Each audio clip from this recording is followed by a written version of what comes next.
సాధారణంగా ఓ హిట్ కొడితేనే డైరెక్టర్కి డిమాండ్ వచ్చేస్తుంది. కాకపోతే ద్వితీయ విఘ్నం సెంటిమెంట్ ఒకటి వెంటాడుతూ ఉందనే ఉద్దేశంతో రెండో సినిమా రిజల్ట్ వరకు ఆగుతూ ఉంటారు నిర్మాతలు.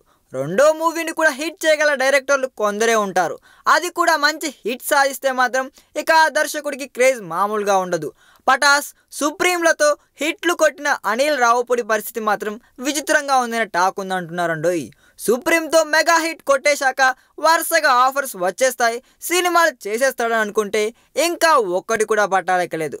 యంగ్ టైగర్ ఎన్టీఆర్ సినిమా చేద్దామని భావించిన జూనియర్ నుంచి గ్రీన్ సిగ్నల్ రాలేదు. ఆ తర్వాత ఎనర్జెటిక్ హీరో రామ్ని ఒప్పించాడు, కానీ తర్వాత ఈ ప్రాజెక్ట్ కూడా హోల్డ్లోకి వెళ్ళిపోయింది. హీరోగా గుడ్డివాడు పాత్ర చేయాల్సి ఉండడంతో ఈ ప్రాజెక్ట్ను ఏ హీరో చేస్తాడనే ఆసక్తి ఎక్కువవుతుందండోయ్. దిల్ రాజు బ్యానర్లో నిర్మితమయ్యే సినిమాకి కూడా ఇంకా హీరో దొరక్కపోవడం అనేది ఆశ్చర్యకరమైన విషయమే. ఇప్పటికైతే ఈ సబ్జెక్టుతో దర్శక నిర్మాతలు ఇద్దరు హీరోలను సంప్రదిస్తున్నారని, ఒక స్టార్ హీరో ఒక మీడియం హీరో రిజెక్ట్ చేసిన సబ్జెక్ట్ కావడంతో సై అనేందుకు చాలా మంది సందేహిస్తున్నారని టాక్ వినిపిస్తుంది. మరి పటాస్ డైరెక్టర్ చివరికి ఎవరితో ఈ సినిమా చేస్తాడో చూడాలి. ఈ వీడియో మీకు నచ్చినట్లయితే సబ్స్క్రైబ్ చేయండి. ఫిలిమి స్టార్స్ బోలెడంత న్యూస్ బోల్డ్గా.